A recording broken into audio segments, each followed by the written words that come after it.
سلام، روزتون بخیر. امروز دیگه میخوام اولین قسمت مکتب خانه سیندخت رو براتون ضبط کنم بعد از جنگ. ببخشید که باز تأخیر خورد، دیگه جنگ خبر نمی‌کرد، روحیات خوبی نداشتیم و همه این چیزایی که خودتون میدونید. خب دیگه من مستقیم میرم سراغ قصه زال و رودابه که بتونیم به اون شناختی که میخوایم درباره سیندخت برسیم. زال که قبلا براتون گفتم پسر سام نریمانه و سام فرمان روای سیستان یا زابلستانه و خب میره میزتش تو کوه و بعد میره از تو کوه میارتش و همه این داستانه. حالا در این مقطع که دیگه زال یه پسر بالغ و بزرگی که میشه پدرش و فرمان روان و اینها، پدرش بهش میفرستتش به سمت هندوستان و کابل و اون سمت در واقع شرق ایران برای حالا بررسی و نظم دهی به یه سری یعنی فرمان روایی های مختلف و متعددی که اونجاها بوده و حالا چک کنه، بررسی کنه و بیان. زالم راه میفته میره و میرسه به کابل. به کابل که میرسه خب فرمان روای اونجا مهراب کابلی بوده، پدر رودابه و همسر سیندخت عزیز ما، و میرسه به اونجا و به اونجا که میرسه مهراب خودش میاد پیشواز زال، چون بالاخره زال یه آدمی بوده که آوازش همه جا بوده و پیچیده بوده. اون پسر سفید موه سرخ روه که تو کوه بود بعد باباش پشیمون شد رفت آوردش، الان مثلا تو سیستان خیلی برومنده و الا و بلا و همه میدونستن کیه، ولی خب ندیده بودتش زال، اصلا تو کابل کسی ندیده بودتش. بعد زال میره پیشوازش و جشن و این حرفا و بعدم دعوتش میکنه که حالا که تا اینجا تشریف آوردین حالا یه شامی هم بیاین دربار ما در خدمتتون باشیم. و همونجوری هم که میدونین یا نمیدونین مهراب خراجگزار ایران بوده، یعنی به منوچهر خراج میداد و حالا زالم خب اومده بوده چکش بکنه دیگه. زال خیلی محترمانه پیشنهاد مهراب رو رد میکنه و میگه که مهراب آقای مهراب کابلی، من خیلی به شما ارادت دارم و خیلی احترام براتون قائلم و این حرفا، اما به نظرم این تصمیم درستی نیست و کار شایسته نیست، به خاطر اینکه بالاخره پادشاهی ایران منوچهره که از نسل فریدونه، تو هم از نسل ضحاک که ماردوشی و بهتره که ما همین جوری دوری و دوستی باشه ارتباطمون و خیلی با قاطی نشیم، موقع ما نریزیم تو ماستا این حرفا. خلاصه که پیشنهادش رو رد میکنه. مهراب تحت تاثیر قرار میگیره، چه پسر عاقلی و به جاش میره یه باغی رو آماده میکنه، یک اقامتگاهی توی باغی برای زال آماده میکنه که تا وقتی تو کابل بتونه تو اون اقامت داشته باشه و سپاهیاش هم بتونن توی اون باغ در واقع کمپ کنن باشن، با هم دیگه اونجا استقرار داشته باشن، مستقر بشن. بعد اتفاقی که میافته، حالا مهراب برمیگرده به دربار. حالا یه چیزی بگم، ما چون موضوع اصلیمون تو این قصه سیندخته، خیلی باید حواستون باشه که اتفاقی که تو دربار میافته همش به سیندخت مربوطه، چون سیندخت بالاخره مدیریت دربار کابل دست سیندخت، زن درباره، همه چیز تحت نظر اونه و درسته که دربار مهراب کابلیه ولی اونه که داره دربار رو میگردونه، درونی حالا بیرونی و کشورگردانی و اینا رو مهراب میکنه، ولی خب اون چیزی که داخلی دربار اتفاق میفته همه تحت نظر سیندخته. بعد سیندخت میاد و میشینه و رودابه میاد دور هم جمع میشن، میگه که خب میپرسن ازش این زالی که انقدر تعریفش میکنن چجوری بود، دیدیش همون قدر که میگن خوب بود، تعریف کن و اینا. بعد زال هم میشه تعریف میکنه، میگم زال مهراب میشه تعریف میکنه که بابا این زال خیلی برومنده، خیلی خوش قد و بالاست، خیلی رفتار و منش پهلوانی داره، خیلی خردمنده، همه چیش درسته، هر چی ازش میگن، هر تعریفی که ازش میکنن به درستی و شایستگیه و چه بسا بهتر از اینی هم که میگن هست و مثلا خیلی خوبه دیگه. خلاصه خیلی تعریفشو میکنه و در همین حین رودابه احساس میکنه که اوا مثل که من دارم عاشق زال میشم، ندیده آتشی از درونش شروع میکنه به جوشیدن و اینها. رودابه عاشق میشه. بعد از اون طرف زالم که میره تو باغ مستقر میشه با سپاهیاش و خب بزرگان کابل میمدن دیدنش، شب نشینی داشتن، گفتگو داشتن. توی این گفتگوها که با بزرگان داشته خیلی اتفاقی بحث رودابه پیش میاد و این بزرگا شروع میکنن راجع به رودابه صحبت کردن که مهراب یه دختر رودابه نامی داره که چنینه و چنانه و چقدر زیباست و چقدر خردمنده و چه قدی و چه رخی و همه چیز، سرو و سیمین و فلان. و بعد در همین حین از اون طرفم زال ندیده عاشق رودابه میشه. خلاصه اینا دوتایی بدون که اصلا خبر داشته باشن عاشق همدیگه میشن. زال میشینه، نه اینجا رو فراموش کنید، رودابه میره پیش ندیمه هاش، مثل هر خانومی که وقتی یه اتفاق عاطفی چیز براش پیش میاد میره با خانومای دیگه صحبت میکنه و گفتگو میکنه. اونم دورش پر ندیمه بوده، میره پیش ندیمه هاش و میگه که آقا من عاشق زال شدم، چیکار کنیم و نظر شماها چیه و اینا. ندیمه ها میگن که بابا رودابه تو یادت نره کی هستی، چقدر زیبایی، چه قدی داری، چه رویی داری، چه شعوری داری، چه کمالاتی داری. نقاشای این کشور صورت تو رو نقاشی میکنن، میبرن به هندوچین میزنن به دیوار خونه‌های مردم برای تزیین و اینا. بعد تمام بزرگان کشور خواهان ازدواج با تو هن، تمام تاجداران ایران زمین در حسرت ازدواج با تو هن. بعد تو چی فکر کردی وقتی عاشق زال شدی؟ زال باباش دید موهاش سفیده و ریخت و قیافش دید برد تو کوه ولش کرد. بعد حالا مثلا حیف تو نیست بری با زال ازدواج کنی؟ تو بشو اگه میتونی بشی عروس قیصر رومی، بشی زنه تاجداری چیزی. رودابه میگه نه من عاشق زالم و اینها. یه سری ابیات نشانم براتون جدا کردم که میخواستم این بینها براتون بخونم، ولی فکر میکنم که آخر سر براتون بخونم بهتره، چون حواسم پرت میشه برام تو کاغذ و بیام. یه سری ابیات در وصف رودابه است، در وصف زیبایی رودابه است. اینو براتون میخونم اینجا که به ندیمه هاش میخواد بگه که من فقط زال رو دوست دارم و به جز زال هیچ کس دیگه رو نمی. میگه نه قیصر بخواهم نه فغفور چین، نه از تاجداران ایران زمین. گرش پیرخوانی همی یا جوان، مرا او جای تن است و روان. مرا مهر او دل ندیده گزید، همی دوستی از شنیده گزید. جز او هرگز اندر دل من مباد، جز از وی بر من نیارید یاد. بر او مهربانم نه بر روی و موی، به سوی هنر گشتمش مهرجوی. یعنی به خاطر هنرش که عاشقشم، نه به خاطر روش و موش و اینا. یعنی به خاطر در واقع ویژگی های شخصیتیش تا ظاهرش. خلاصه به کنیزان بگم، به ندیمه ها میگه که به جای اینکه من اندرز دید که به فکر یه تاجداری چیزی باشید برید یه راه ارتباطی پیدا کنید بین من و زال که ما بتونیم با هم در ارتباط باشیم. ندیمه ها میرن توی همون باغه، شروع میکنن به گل چیدن، آواز خوندن، شعر خوندن و جلب توجه کردن. بعد زال صداشون رو میشنوه، به سپاهیاش میگه که ببینید دختره که من اینجا آواز میخونن و گل میچینن و سرخوشن کیان، چه اینجا چیکار میکنن، اصلا اینجا اقامتگاه ماست.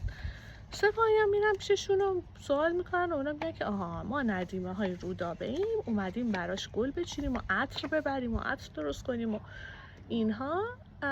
تازه اومدیم به زالم بگیم که رودابه عاشقش شده، بریم بهش خبر بدیم. دیگه سپاهیا برمیگردن به زال خبر میدن، زال قند تو دلش آبجو ذوق میکنیم که پس رودابه عاشق من شده، اونم به همین حاله. و سری سپاهیا رو برمیگردونه، میگه که برید بگید که چی جوری میشه، قراره ملاقات گذاشت که من این خانم رو ببینم و باش صحبت میکنم. دیگه سپاهیا برمیگردن میشه ندیمه ها و ندیمه ها میرن خبر میدن به رودابه که آقای زال در واقع خواستار قرار ملاقاته باشه، دیت میخواست. بعد دیگه رودابه فکر میکنه، میبینه که چی کار کنم، چیز میکنه، در واقع یه قصری داشته مهراب که ازش استفاده نمیکرده، میگه اونجا رو پشت بوم اون قصر قرار میذاره، برید بهش بگید بیاد اونجا. و ندیمه خبر میبرن خالص. ولی حواسمون باشه که سیندخت خیلی تیز، آدم تیز و حواس جمع. یعنی الان توی این جزئیات داستان به اینا فکر بکنید. از وقتی سیندخت میفهمه و چجوری میفهمه خیلی جالبه. یعنی خیلی از شخصیت سیندخت دستتون میاد که چرا آدم جالبیه. یه ویژگی بسیار مهمه دیگه که بهش توجه بکنید اینه که حالا توی شاهنامه کلا تمام زنا هم انتخاب میکنن هم انتخاب میشن، یعنی اصلا از زنای بی‌خاصیتی که نشستن یه گوشه باباشون تصمیم بگیره و داداششون تصمیم بگیره و اینا نداریم، همه خودشون تصمیم گیرندن، خودشون موثرن و جنگجوان برای آرزو و خواسته هاشون. رودابه هم خب همینطوره، ولی این به این معنی نیست که توی دربار مهراب همچین چیزی رایج بوده که حالا یه دختر عاشق شه خودش پیغام بفرسته به طرف بگه من عاشق تو شدم و قرار بذاره و بگه بیا قصر بابام رو پشت بوم ببینم تو.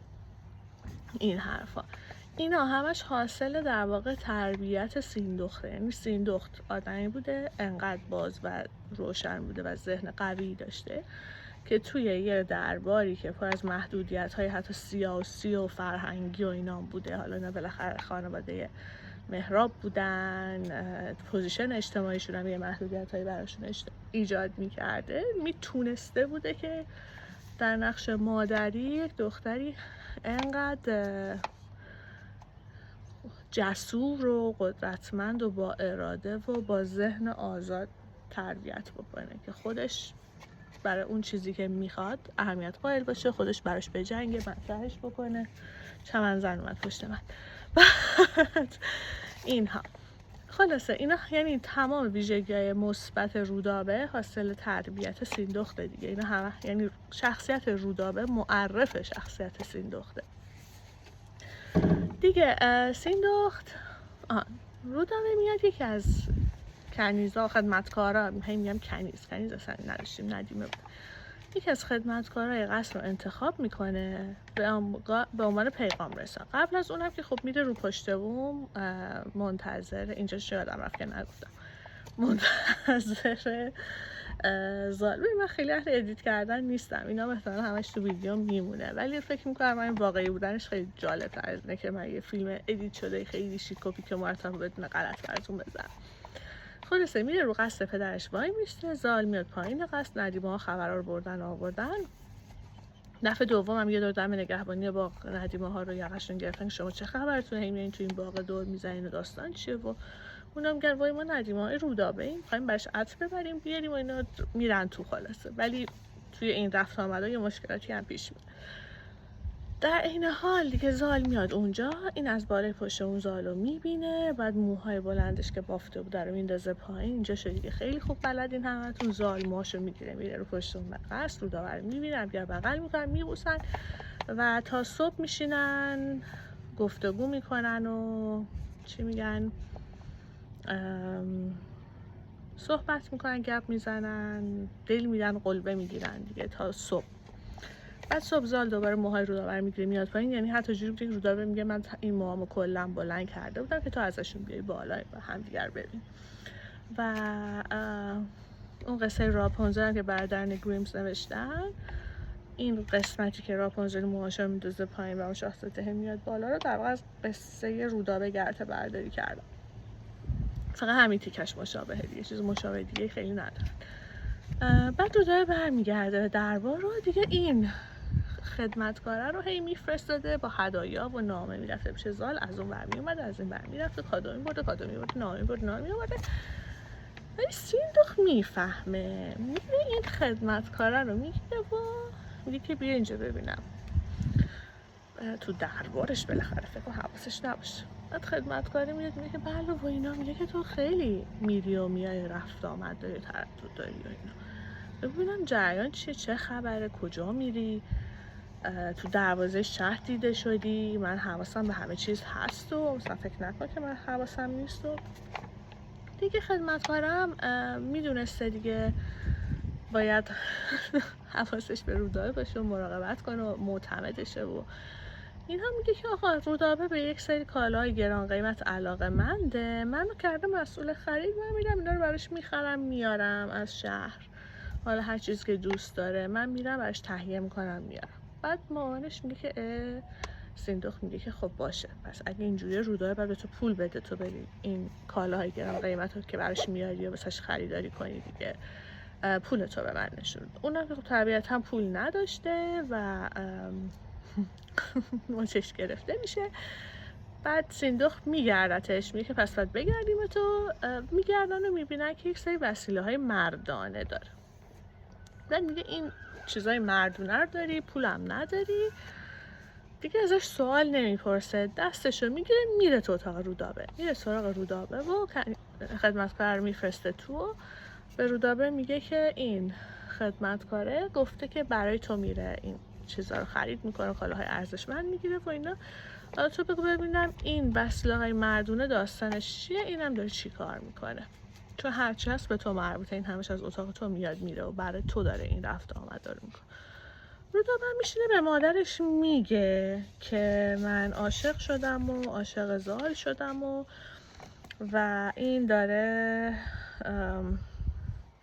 در واقع پیغام میبره و میاره و واسطه و رابط ما دو نفره. همه چی رو میشینه سیر تا پیاز برش تعریف میکنه. از اون طرفم زالم یه نامه داده بوده برای پدرش. یعنی قبلش میره با بزرگان صحبت میکنه، مثل همه این اتفاقی که شاهنامه میفته یه دور با بزرگان و پیران و اینا در موردش صحبت میکنه. زال با بزرگان سپاهش صحبت میکنه راجع به رودابه که من عاشق شدم و اینها بعد از دیدنش. بعد اونا هم بهش میگن که ببین این خیلی بعیده که تو بتونی با این ازدواج کنی و سام اجازه بده و اینها.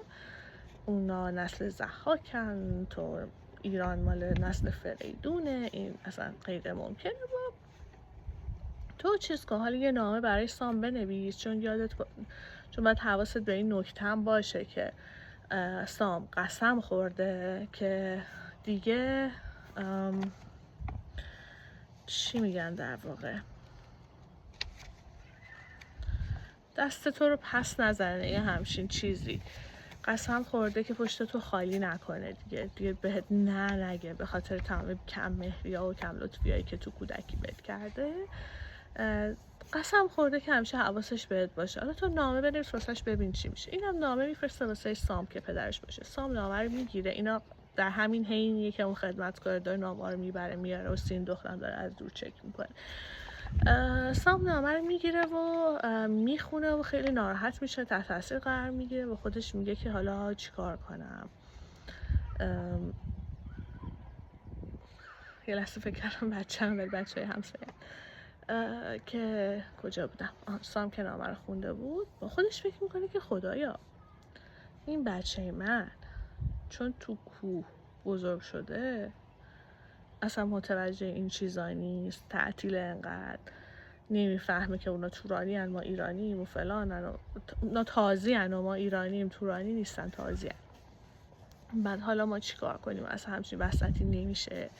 یا چون مرغ بزرگش کرده انقدر مجنون شده این چرا اینجوری فکر کرده که همچین چیزی اصلا شدنیه با اینا. بعد میگه که خب حالا ولی خب بچه هم عاشق شد و دلش نشکنه با اینا. یه نامه می‌نویسه واسه منوچهر. سام برای زالم پیغام میده که آقا من منوچهر نامه میدم و اینا، ولی بعید میدونم که قبول بکنه همچین چیزی رو و این ازدواجم که بدون تایید منوچهر اصلا شدنی نیست و بعد یعنی پادشاه ایران باید اجازه بده که شما دوتا ازدواج کنید. اون دوتاشو قبل بخته. بعد خلاصه رودابه از اون طرف میفهمه و همه اینا رو هم یعنی سیندختم از اون طرف میفهمه. رودابه هم همه اینا رو برش توضیح میده که الان سام هم در جریانه و سام به منوچهر هم نامه داده و قراره که منوچهر جواب بده که نظرش چیه. رودابه هم خیلی به هم میریزه و حالش بد میشه و تو فکر میکنه هیچی نمیگه. میاد بیرون از اتاق رودابه میره اتاق خودش و حالا مثلا با همون استراب و استرسش و فکر آشفتش میره میخوابه.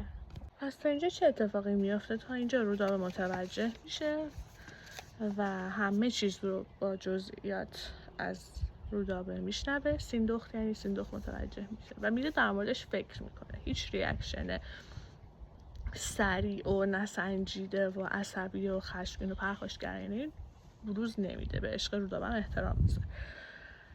میره و فردا صبحش اینا میان صبحونه بخورن تو دربار.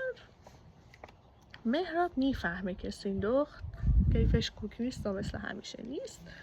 میاد از سیندخت پرسه که چی شده آقا تا امروز صبح پا شدی مثل همیشه نیست، جریان چیه؟ بعد سیندخت میشینه برای مهراب میگه که این رودابه عاشق زال شده و این به همین جا که میرسن زال به هم میریزه، یعنی میگم زال مهراب به هم میریزه، شروع میکنه داد و بیداد کردن و من باید مثل اجدادم هم شمشیر میکشه و من باید مثل اجدادم هم اول که این دختر به دنیا آمد سرشو میبریدم و این کارا چیه و چه غلطا و خلاصه حالا با ادبیات خیلی قشنگ و زیبایی اینا در ابیات متعددی ذکر میشن و هم که من با سرشو میبریدم و خلاصه رودابه میاد آرومش میکنه با گفتگو. این که میگم خیلی تو گفتگو اینا قویه و خیلی سیاست مداره و خیلی خردمنده، توی تک تک این اجزا مشخص میشه که اونو آروم میکنه، میگه حالا آروم باش بذار کل جریانو بهت بگم که سام هم میدونه، سام هم به منوچهر نامه داده و ما الان باید فقط منتظر پاسخ منوچهر باشیم ببینیم که پادشاه ایران چی میگه به ما. کاری نمیتونیم بکنیم. تو هم حالا خویشتنداری کن، آروم باش، با رودابه تندی نکن، صبر کن ببین چی میشه. بعد میاد پیش رودابه بهش میگه که رودابه تو بیا برو پیش پدرت، بدون پیرایش و بدون آرایش و بدون رسیدگی به خودت و خوشگل کاری و اینا در مظلوم ترین و آسیب پذیرترین شکل ممکن برو پیش پدر و ازش عذرخواهی کن، مثلا پدر آسیب دیده از این رفتارت. رودابه میره عذرخواهی میکنه، ولی چه شکلی میره؟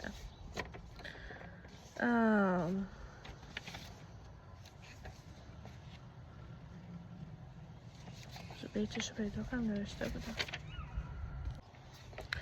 رودابه که میره پدرش اونجوری زار و نزار نمیره، این شکلی میره. به پیش پدر شد چو خورشید شرق، به یاقوت و زر اندرون گشت غرق، بهشتی بود آراسته پرنگار، چو خورشید تابان به خرم بهار.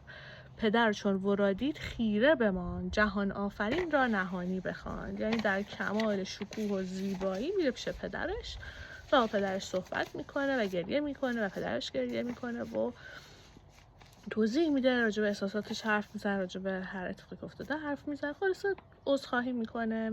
مهرابم میپذیرتش به خاطر اینکه سیندخت آمادش کرده، اگر اون همونی بودی که الان حاضر بوده سرشو بزنه. و دیگه این به همین شکل پیش میره تا خبر از منوچهر بیاد. بعد حالا نامه میرسه به منوچهر. به یادداشتمو نگاه کنم چیزی جا نیفتاده باشه. نه چیزی جا نیفتاده.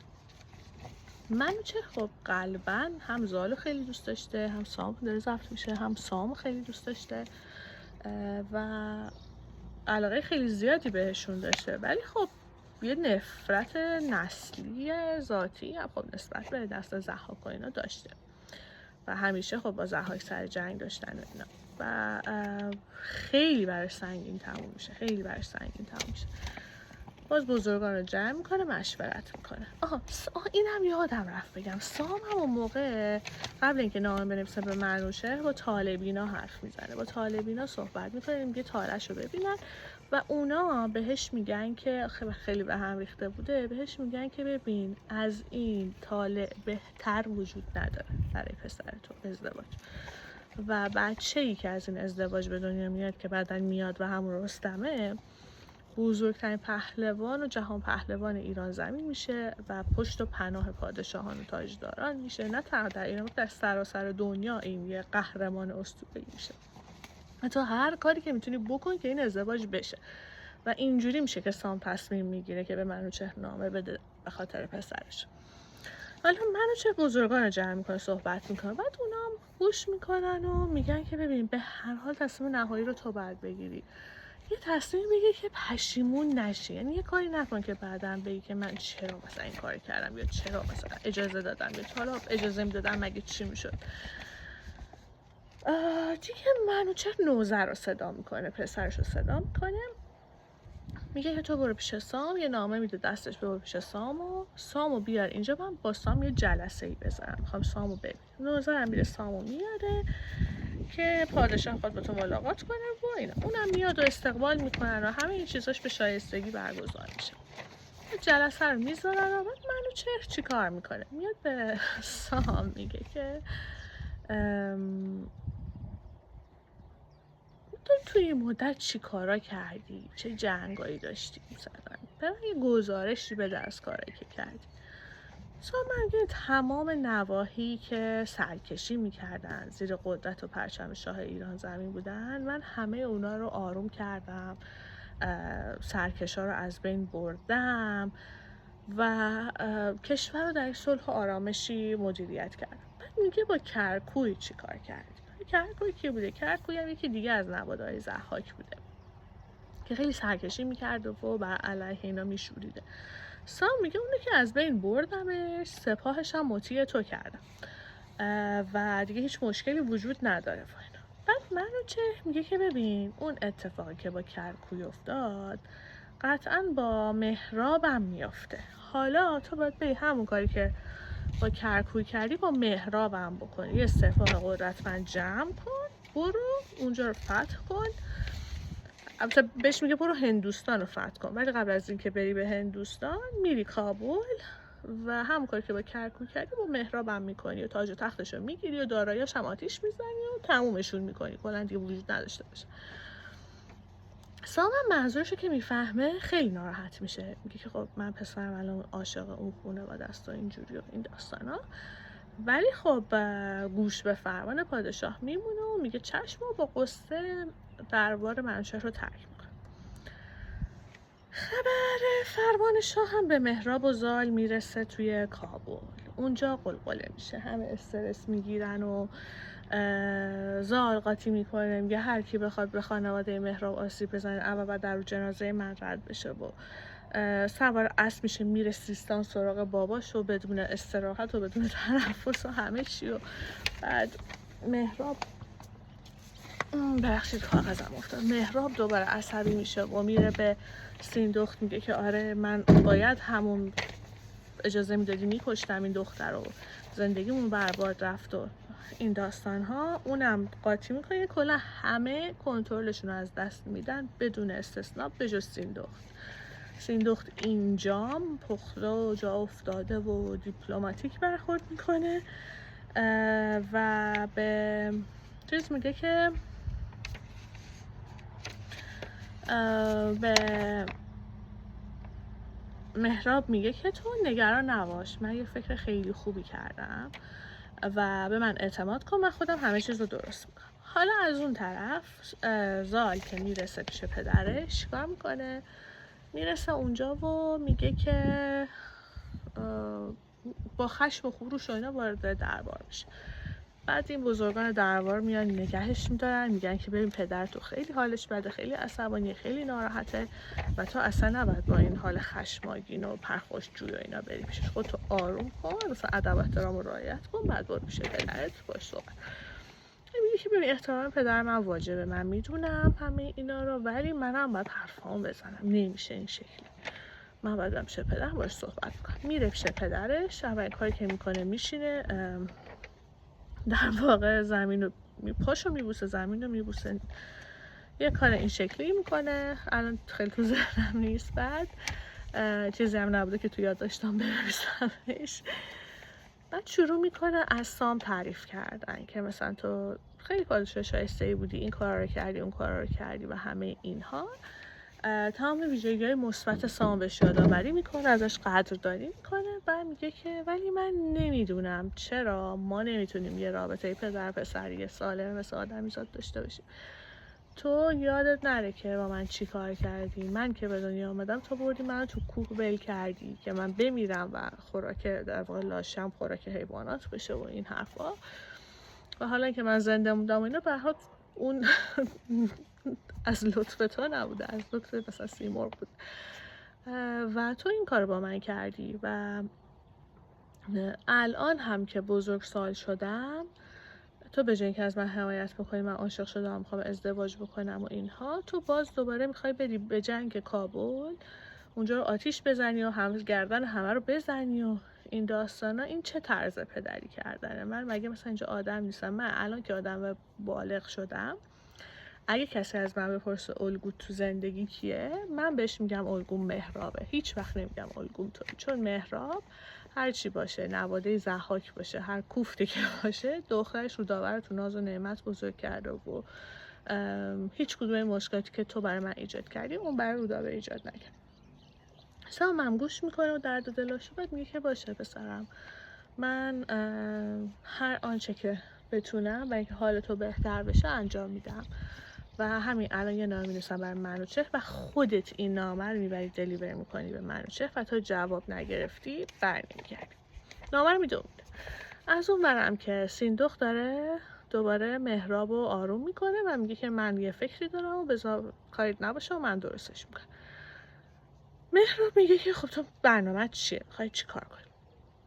میگه که تو یه ارتش به من بده، یه سپاهی به من بده، یه کاروانی به من بده. ارتش و سپاه نمیخواست، پر از هدایا و من میخوام برم پیش سام و باهاش مذاکره کنم، صحبت کنم که چرا میخواد بیاد این کارو بکنه با اینا وقتی بچه‌ش عاشق دختر ماست. من با اون صحبت میکنم، من حلش میکنم، بلدم چجوری حرف بزنم. مهرابم که حالا خودش دیگه کنترل اوضاع دستش در رفته بود و به زنش هم خب اعتماد داشته، میدونسته طرفش کیه، میگه باشه کاروان آماده میکنه، هدیه رو آماده میکنه، سیندخت رو میفرسته.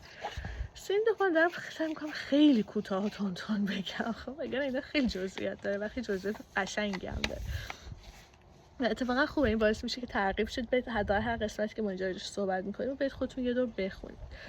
سیندخت میرسه پیش سام. زالم از پیش سام رفته پیش منوچهر نامه بده. میرسه پیش سام و دوباره مثلا اون میاد احترام میذاره و این داستان و هدایا رو میده و بعد سام میگه که تو کی هستی اومدی اینجا؟ مثلا تو کی هستی که مثلا مهراب کابلی تو رو به عنوان واسطه فرستاده با من صحبت کنیم، خصوص که خب زنم بوده دیگه تعجبش برمیخته میشه. اونم میگه که من سیندختم، من زن مهراب کابلیم، اومدم از طرفش با تو صحبت بکنم، من مادر رودابم و این شکلی این هدایا رو هم برات آورد. اون هم حالا سپاهش اونجا آماده بوده که بره اینا رو سر ببره و شهرشون رو آتیش بزنه.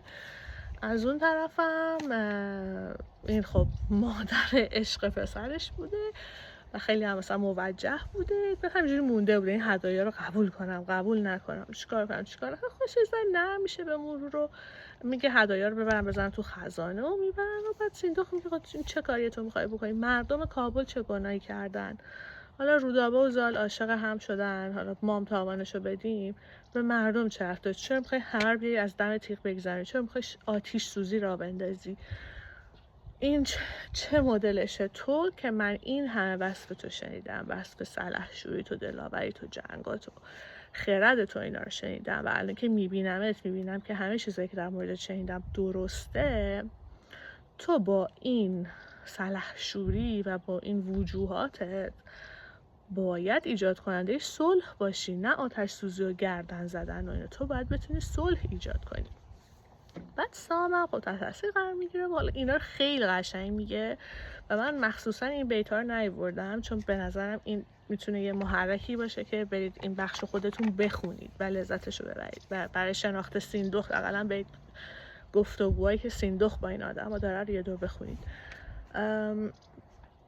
بعد سام میگه که آره حق با توه، من میدونم، منم متوجه شدم، یه نامه برای منوچهر فرستادم، خود زال برده اونجا و الان باید منتظر پاسخ اون باشیم، هیچ کاری نمیتونیم بکنیم. که سیندختم تشکر میکنه، دوباره اون یه عالمه هدایا میده به سیندخت و سیندخت دوباره با یه عالمه هدایا برمیگرده کابل و منتظر خبر میاد. به مهرابم خبر میده.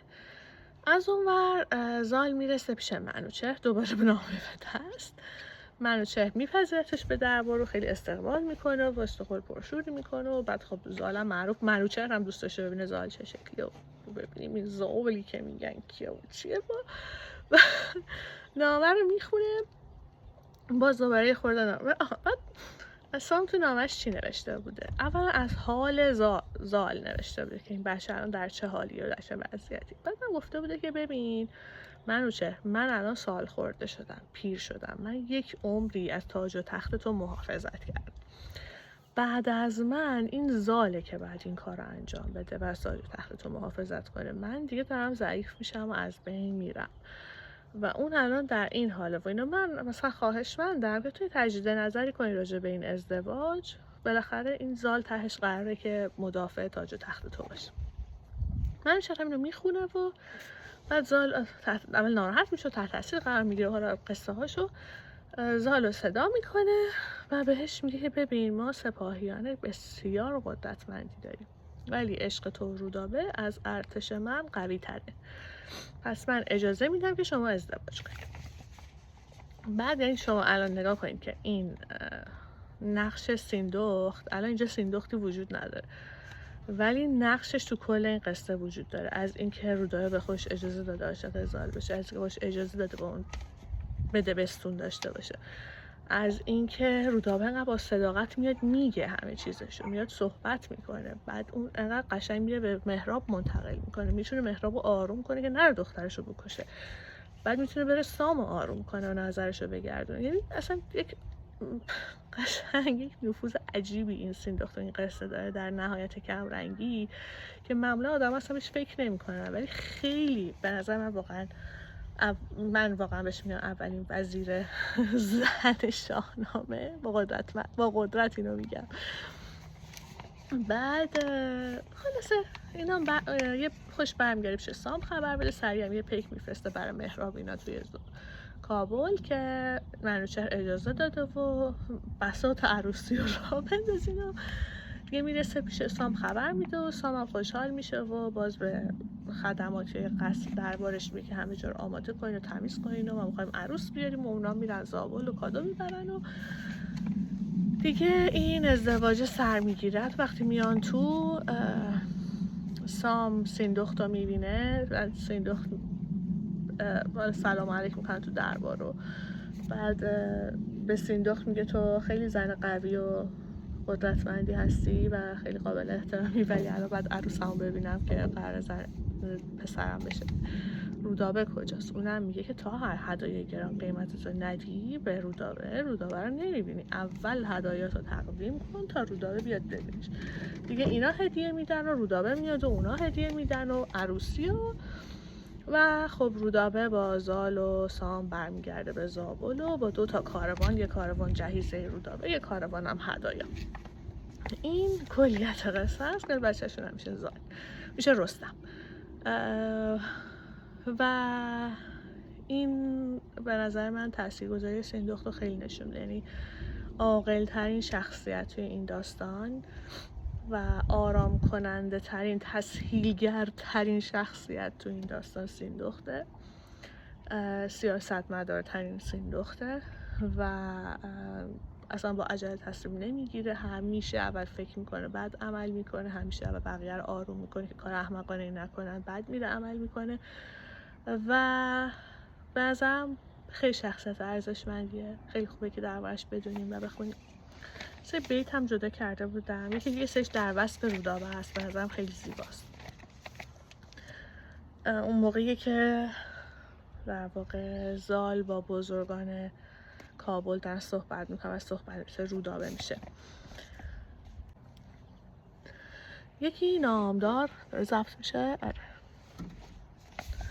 یکی نامدار از میان مهان چنین گفت که ای پهلوان جهان، پس پرده او یکی دختر است که رویش ز خورشید روشن‌تر است، ز سر تا به پایش به کردار عاج، به رخ چون بهشت و به بالا چو ساج، بر آن سفت سیمین 2 مشکین کمند، سرش گشته چون حلقه پای بند، رخانش چو گلنار و لب ناروان، ز سیمین برش رسته 2 ناردان، 2 ابرو به سان کمان تراز، نه مثل ابروی مگس و کله، بر او توز پوشیده از مشک ناز، اگر ماهجویی همه روی اوست، وگر مشک بویی همه موی اوست. یه چند تا بیت دیگه هم اینجا نوشته بودن قشنگه، موقعی که زال داره با سپاهیانش صحبت میکنه از عشق رودابه میگه همه کاخ مهراب مهر من است، زمینش چو گردان سپهر من است، گزید این دلم دخت مهراب را، ببارم به دیده به مهر آب را، دلم گشت با دخت سیندخت رام، چه گویید باشد بدین رام سام، به مادر چنین گفت که ای پرخرد، همی مهر جان مرا بشکرد. یه چیزی دیگه هم یادم رفت بگم، اون موقعی که سیندخت داره با مهراب حرف میزنه و آرومش میکنه، میگه نمیخواد بری سر دختر رو ببری، باش صبور باش و مهربون باشه. به یه نکته هم اشاره میکنه، میگه که در ایام قدیم 3 فرزند فریدون به ازدواج 3 دختر پادشاه یمن در میان و این نشون میده که این قبلا اتفاق افتاده و دوباره میتونه اتفاق بیفته. یعنی سیندوق اطلاعات تاریخیش هم خیلی خوب بوده، از مهراب بهتر بوده و حواسش به این که تو روند تاریخی چه اتفاقاتی افتاده و چه پاسیبیلیتی هایی میتونه وجود داشته باشه بوده. حالا این از قصه امروز، فکر کنم بیشتر از 15 دقیقه هم شد، هر چقدر من سعی کردم کوتاش کنم، ولی یه بخشش رو من کامل حذف کردم چون میخوام راجع به اون یه ویدیوی دیگه درست کنم.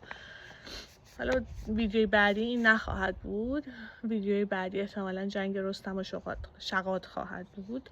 خیلی من میگم شغاد چون به نظرم شغاد خیلی شغال بوده ولی این بخشیه که وقتی در واقع اون بخش که من حذف کردم، بخشی که زال میره پیش منوچهر و نامه سام رو میبره خودش و منتظره که جواب بگیره و اون میگه که عشق تو از ارتش ما بیشتره. یه سری سنجش میکنه زال. کسی اومد؟ نه من بیرون نشستم، این ترسم یه کسی بیاد این وسط. یه سری آزمایش میکنه زال و در واقع سری آزمایش هایی بوده که در نشان دهنده این بوده که آیا تو برای ازدواج آماده هستی یا خیر. و این به نظر خیلی فرهنگی جالب بوده. توی اون تست ها، توی اون سنجش ازدواج، هم منتالی زال سنجش میشه که شعورش و فهم و کمالاتش چجوریه، آیا از نظر مغزی بر رشد فردی به مرحله ازدواج رسیده، بلوغ ازدواج رسیده یا نه. و دومش اینه که مهارت‌های جنگی و ورزشی و فیزیکیش سنجیده میشه و مهارت‌های سوارکاریش. این 3 توی اون سنجش ها کامل سنجیده میشه و منوچهر تمام این آزمونا رو برای زال برگزار میکنه و زال از همشون سربلند بیرون میاد قبل از اینکه بفرستتش که بره عروسی کنه. و من راجع به این بعداً یه محتوای دیگه کاملا درست میکنم براتون. همین دیگه، فعلا قربونتون تا قسمت بعدی.